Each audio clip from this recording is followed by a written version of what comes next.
So let's go ahead and show you what this looks like. I'll leave it here. That's not, yeah, whatever. Okay. I'm going to go ahead and install this application that I have. It's called NoteWriter.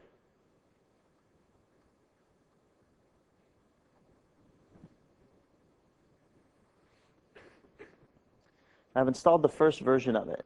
And you can see that I bring it up here, and I have NoteWriter version 1.0. You might want to note that the backdrop is green, because that's kind of important, because you know we love to change colors of backdrops.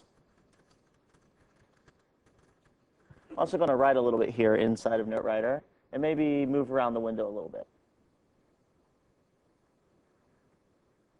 Now what I have here, if I click on this patch deploy script, is I have a script file that would run a patch file, maybe how you would normally deploy it inside of your organization. I have MSI exec telling it to go ahead and deploy this patch to NoteWriter version 1.1, and I'm doing it with a basic UI mode.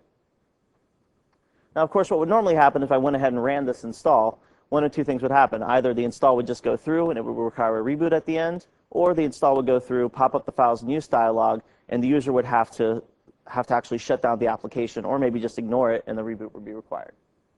But fortunately, because I'm running on Windows Vista and we're integrated with the Restart Manager, you'll see that I have this new dialog that pops up that tells me that the NoteWriter application needs to be shut down.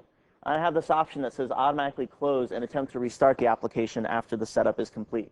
Now, if I was running this installation completely silently, the Windows installer would actually go ahead and automatically shut down the application for me. The user would not have to have any intervention whatsoever.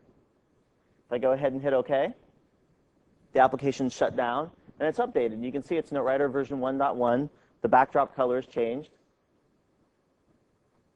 And it's also saved its state. It saved where the window was at and saved the information that I had typed in there. So if I had gone away from my machine and come back after lunch and the IT department had updated something, I wouldn't even know the difference, really, except for the backdrop color had changed, obviously. Oh, thank you. Yeah, this is a really popular one. So let me go ahead and get this cleaned up for my next demo here.